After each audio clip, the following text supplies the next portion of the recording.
Tokoh-tokoh pada masa kejayaan Islam. Yang pertama, Ibnu Rusyid 520-595 Hijriah. Nama lengkapnya Abu Al-Walid Muhammad Ibnu Rusyid. Ia lahir di Cordova, Spanyol pada tahun 520 Hijriah dan wafat di Marrakesh atau Maroko pada tahun 595 Hijriah. Beliau menguasai ilmu fikih, ilmu kalam, sastra Arab, matematika, fisika, astronomi, kedokteran, dan filsafat. Karya-karya beliau antara lain Kitab Bidayat Al-Mujtahid, kitab yang membahas tentang fikih, Kuliat fi Atib, buku tentang kedokteran yang dijadikan pegangan bagi para mahasiswa kedokteran di Eropa.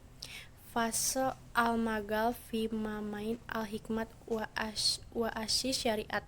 Ibnu Rusyid berpendapat antara filsafat dan agama Islam tidak bertentangan, bahkan Islam menganjurkan para pemeluknya untuk mempelajari ilmu filsafat. Sekarang saya akan menjelaskan tentang Al-Ghazali. Nama lengkapnya Abu Hamid Al-Ghazali. Lahir di desa Ghazalah, Damaskus, Iran Utara pada tahun 450 Hijriah. Beliau wafat pada tahun 505 Hijriah di Tus, Iran Utara. Beliau dididik dalam keluarga dan guru yang zuhud atau yang hidup sederhana dan tidak tamak terhadap duniawi. Beliau belajar di Madrasah Imam Al-Juwaini. Setelah beliau menderita sakit, beliau beruzlah atau mengasingkan diri dari hal-hal ramai dan berniat beribadah mendekatkan diri kepada Allah. Beliau pun menjalani kehidupan tasawufnya selama 10 tahun di Damaskus, Yerusalem, Mekah, Madinah, dan Tus. Adapun jasa-jasa beliau terhadap umat muslim antara lain sebagai berikut. Yang pertama, memimpin Madrasah Nizamiyah di Baghdad dan sekaligus sebagai guru besarnya. Yang kedua, yaitu mendirikan madrasah untuk para calon ahli fikih di Tus. Dan yang terakhir, yaitu menulis berbagai macam buku yang jumlahnya sampai 288 buah mengenai tasawuf, teologi, filsafat, logika, dan fikih. Di antara buku-bukunya yang terkenal yaitu Ihya Ulumuddin, membahas masalah-masalah ilmu ibadah, akidah, akhlak, dan tasawuf berdasarkan Al-Quran dan hadisnya. Selanjutnya yaitu Al-Ghazali. Nama lengkapnya yaitu Abu Hamid Al-Ghazali, lahir di desa Ghazalah, dekat Tus, Iran Utara pada tahun 450 Hijriah. Beliau wafat pada tahun 505 Hijriah di Tus, Iran Utara. Beliau dididik dalam keluarga dan guru yang zuhud atau hidup sederhana dan tidak tamak terhadap duniawi. Beliau belajar di Madrasah Imam Al-Juwaini. Setelah beliau menderita sakit, beliau beruzlah atau mengasingkan diri dari khayal ramai dengan niat beribadah mendekatkan diri kepada Allah Subhanahu wa taala. Beliau pun kemudian menjalani kehidupan tasawuf selama 10 tahun di Damaskus, Yerusalem, Mekah, Madinah, dan Tus. Adapun jasa-jasa beliau terhadap umat Islam antara lain yaitu yang pertama, memimpin Madrasah Nizamiyah di Baghdad dan sekaligus sebagai guru besarnya. Yang kedua itu mendirikan madrasah untuk para calon ahli fikih di Tus. Yang ketiga yaitu menulis berbagai macam buku yang jumlahnya mencapai 288 buah mengenai tasawuf, teologi, filsafat, logika, dan fikih. Di antara bukunya yang terkenal yaitu Ihya Ulumuddin, membahas masalah-masalah ilmu akidah, ibadah, akhlak, dan tasawuf berdasarkan Al-Quran dan hadis. Dalam bidang filsafat, beliau menulis At-Tahfu atau tidak konsistennya para filsuf. Al-Ghazali merupakan ulama yang sangat berpengaruh di dunia Islam sehingga mendapat gelar Hujjatul Islam atau bukti kebenaran Islam. Nama lengkapnya Yakub bin Ishaq Al-Kindi, lahir di Kufah pada tahun 805 Masehi dan wafat di Baghdad pada tahun 873 Masehi. Al-Kindi termasuk cendekiawan muslim yang produktif. Hasil karyanya di bidang-bidang filsafat, logika, astronomi, kedokteran, ilmu jiwa, politik, musik, dan matematika. Beliau berpendapat bahwa filsafat tidak bertentangan dengan agama karena sama-sama membicarakan tentang kebenaran. Beliau juga merupakan satu-satunya filosof Islam dari Arab. Ia disebut Failasuf al-Arab atau filosof orang Arab. Assalamualaikum warahmatullahi wabarakatuh. Saya Nazwa Berliana ingin menjelaskan tentang Al-Kindi. Nama lengkapnya Yaqub bin Ishaq Al-Kindi. Lahir di Kufa pada tahun 805 Masehi dan wafat di Baghdad pada tahun 873 Masehi. Al-Kindi termasuk cendekiawan muslim yang produktif. Hasil karyanya di bidang-bidang filsafat, logika, astronomi, kedokteran, ilmu jiwa, politik, musik, dan matematika. Beliau berpendapat bahwa filsafat tidak bertentangan dengan agama karena sama-sama membicarakan tentang kebenaran. Beliau juga merupakan satu-satunya filosof Islam dari Arab. Al-Farabi memiliki nama lengkap Abu Nasr Muhammad Ibnu Tarkan Ibnu Uzlaq Al-Farabi. Beliau lahir di Farabi, Traksasania pada tahun 872 Masehi. Beliau ini adalah keturunan Turki. Al-Farabi menekuni berbagai bidang ilmu pengetahuan, yaitu antara lain logika, musik, kemiliteran, metafisika, ilmu alam, teologi, dan astronomi. Di antara karya ilmiahnya yang terkenal berjudul Ara'ahu al-Madinah wa al-Fadilah, tentang pemikiran penduduk negara utama. Ibnu Sina, nama lengkapnya Abu Ali Al-Husain Ibnu Abdullah Ibnu Sina, lahir di desa Afshana dekat Bukhara, wafat dan dimakamkan di Hamazan. Beliau belajar bahasa Arab, geometri, fisika, logika, ilmu hukum Islam, teologi Islam, dan ilmu kedokteran. Beliau telah terkenal dan dipanggil untuk mengobati Pangeran Samani, Nuh bin Mansur. Beliau menulis lebih dari 200 buku, dan di antara karyanya yang terkenal berjudul Al-Qanun fi Atib, yaitu ensiklopedi tentang filsafat dan ilmu pengetahuan.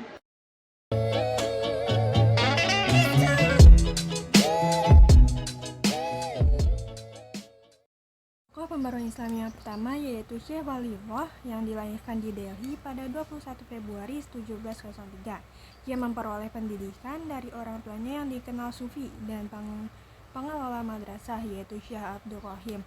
Setelah dewasa, ia turut menjadi guru di madrasah itu. Kemudian beliau menunaikan ibadah haji dan menimba ilmu pada ulama-ulama di Mekah dan Madinah selama setahun. Ia kembali ke Delhi pada tahun 1732 dan meneruskan karir lamanya sebagai guru. Syekh Waliullah juga gemar menulis. Ketika wafat, beliau banyak meninggalkan karya-karya tulis. Karya-karya beliau diantaranya yang sangat terkenal berjudul Hujjatullah Al-Balighah dan Fuyan Al-Haramain. Ketika melihat kemunduran dunia Islam, Syekh Waliullah berpendapat bahwa penyebab kemunduran dunia Islam diantaranya adalah yang pertama, terjadinya perubahan sistem pemerintahan Islam dari sistem kekhalifahan menjadi sistem kerajaan. Yang kedua, yaitu sistem demokrasi yang melekat dalam kekhalifahan diganti dengan sistem monarki absolut. Dan yang ketiga, perpecahan di kalangan umat Islam merupakan akibat dari adanya perbedaan aliran-aliran yang muncul di dalamnya. Tiap-tiap aliran mengaku dirinya yang paling benar. Yang keempat itu mencampurkan ajaran Islam dengan unsur-unsur ajaran lainnya, sehingga ajaran Islam yang murni menjadi kurang jelas. Pemikiran lain dari Syekh Waliullah adalah perlunya penerjemahan Al-Quran ke dalam bahasa asing. Tujuan penerjemahan ini agar masyarakat yang tidak mengerti bahasa Arab dapat memahami maksud dan menerapkannya dalam kehidupan sehari-hari. Pemikiran ini termasuk baru sebab penerjemahan Al-Quran pada saat itu masih dilarang oleh para ulama. Bahasa yang dipilih untuk terjemahan Al-Quran adalah bahasa Persia karena banyak digunakan di kalangan pelajar Islam India saat itu. Penerjemahan Al-Quran ke dalam bahasa Persia disempurnakan. Terjemahan yang semula ditentang itu lambat laun dapat diterima oleh masyarakat Islam India pada saat itu setelah masyarakat bersedia menerima terjemahan Al-Quran. Kemudian putra Syekh Waliullah melanjutkan pemikiran ayahnya. Putra Syekh Waliullah membuat terjemahan Al-Quran ke dalam bahasa Urdu. Bahasa Urdu inilah yang lebih umum digunakan oleh masyarakat Islam India daripada bahasa Persia. Yang ketiga, Muhammad Iqbal 1876 sampai 1938 Hijriah. Muhammad Iqbal berasal dari keluarga golongan menengah di Punjab, India. Ia belajar di Lahore hingga memperoleh gelar kesarjanaan tingkat magister MA. Di kota itulah ia berkenalan dengan seorang orientalis bernama Thomas Arnold. Orientalis inilah yang mendorong Iqbal untuk melanjutkan studi ke Inggris. Iqbal kemudian masuk ke Universitas Cambridge pada tahun 1905 untuk mempelajari filsafat. 2 tahun kemudian, Iqbal pindah ke Munich, Jerman. Di Jerman inilah Iqbal memperoleh gelar Dr. PhD dalam bidang tasawuf. Tesis doktoral Iqbal berjudul The Development of Metaphysics in Persia pada tahun 1908. Iqbal kembali ke Lahore dan menekuni profesi sebagai pengacara dan dosen filsafat. Ia menulis buku The Reconciliation of Religious Thought in Islam. Buku ini merupakan kumpulan dari ceramah-ceramah Iqbal di universitas di India. Pada tahun 1930, Iqbal dipilih menjadi Presiden Liga Muslimin. Ia pernah menghadiri konferensi Islam yang diadakan di Yerusalem pada tahun 1933. Ia diundang ke Afghanistan untuk membicarakan pembentukan Universitas Kabul. Berbeda dengan pembaruan-pembaruan lain, Muhammad Iqbal adalah penyair dan filosof. Pemikiran Iqbal mengenai kemunduran dan kemajuan umat Islam mempunyai pengaruh pada gerakan pembaruan dalam Islam. Pemikiran-pemikirannya antara lain sebagai berikut. Yang pertama, ijtihad mempunyai kedudukan penting dalam pembaruan Islam. Oleh karena itu, pintu ijtihad tetap terbuka. Yang kedua, umat Islam perlu mengembangkan sikap dinamis dalam syairnya. Dia mendorong umat Islam untuk bergerak dan jangan tinggal diam. Yang ketiga, kemunduran umat Islam disebabkan oleh kebekuan dan kebuntuan atau kejumudan dalam berpikir. Yang keempat, hukum Islam tidak bersifat statis, tetapi dapat berkembang sesuai perkembangan zaman. Yang kelima, umat Islam harus menguasai sains dan teknologi yang dimiliki Barat. Dan yang terakhir, perhatian berlebihan umat Islam terhadap kehidupan yang bersifat zuhud telah menyebabkan kurangnya perhatian terhadap masalah-masalah keduniaan dan sosial kemasyarakatan. Muhammad Ali Pasha. Muhammad Ali Pasha lahir di Kavala, Yunani tahun 1765 dan meninggal di Mesir pada tahun 1849. Ia seorang keturunan Turki. Sebagai seorang raja, Muhammad Ali memprioritaskan bidang militer. Ia berpandangan bahwa kawasannya hanya dapat dipertahankan dan diperbesar dengan kekuatan militer.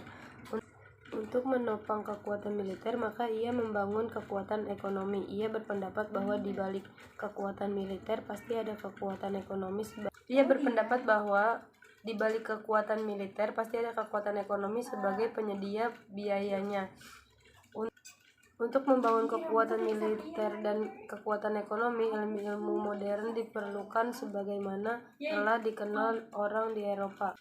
Selain pemikiran tersebut, ide dan gagasan Muhammad Ali Pasha yang dinilai inovatif pada zamannya adalah mendirikan sekolah-sekolah modern. Muhammad Ali Pasha memasukkan ilmu-ilmu modern dan sains ke dalam kurikulum di sekolah-sekolah yang ia dirikan. Ketika Muhammad Ali Pasha memperkenalkan pendidikan sistem modern, masyarakat Mesir saat ini masih menggunakan sistem pendidikan tradisional, yaitu masjid, madrasah, dan Jami Al-Azhar, Universitas Al-Azhar. Ilmu-ilmu yang diperkembangkan di lembaga-lembaga tradisional ini hanya ilmu keagamaan saja, seperti tafsir, hadis, fikih, dan ilmu tauhid. Muhammad Ali Pasha melihat bahwa lembaga-lembaga pendidikan tradisional yang sudah tentu menerima kurikulum modern ke dalam lembaganya. Oleh karena itu, ia tidak mengubah lembaga pendidikan tradisional yang sudah ada, tetapi menempuh jalan alternatif, mendirikan sekolah modern sendiri. Ide dan tindakan yang Muhammad Ali Pasha menunjukkan adanya kemajuan di zamannya. Ia berani berbeda dengan merealisasikan pikiran strateginya untuk kemajuan umat. Rifa'a Baidawi Rafi Al-Tatawi. Beliau lahir pada tahun 1801 di Tahta, suatu kota yang terletak di Mesir bagian selatan, dan meninggal di Kairo pada tahun 1873. Al-Tatawi mulai belajar di Universitas Al-Azhar Kairo ketika usianya 16 tahun. Ia menyelesaikan studi di Al-Azhar pada tahun 1822 dan dalam waktu 5 tahun. Beberapa pemikiran tentang pembaruan Islam yang diusungkannya adalah yang pertama, ajaran Islam bukan hanya mementingkan kesejahteraan hidup di akhirat belaka, tetapi juga hidup di dunia. Lalu yang kedua, kekuasaan raja yang cenderung absolut harus dibahasi dengan syariat. Oleh karena itu, raja harus bermusyawarah dengan ulama dan kaum intelektual. Yang ketiga, syariat harus diartikan sesuai dengan perkembangan modern. Yang keempat, ulama harus mempelajari filsafat dan ilmu masyarakat modern agar syariat dapat tegak di tengah kehidupan masyarakat modern. Yang kelima, pendidikan harus bersifat universal. Misalnya, wanita harus memperoleh pendidikan yang sama dengan kaum pria. Istri harus menjadi teman dalam kehidupan intelektual dan sosial. Yang keenam, umat Islam harus dinamis dan meninggalkan sifat statisnya. Pada tahun 1839 dan meninggal dunia di Istanbul tahun 1897. Pada usia 22 tahun, ia telah menjadi pembantu bagi Pangeran Dost Muhammad Khan di Afghanistan. Di tahun 1864, ia menjadi penasehat Sir Ali Khan. Beberapa tahun kemudian, ia diangkat oleh Muhammad Azam Khan menjadi Perdana Menteri.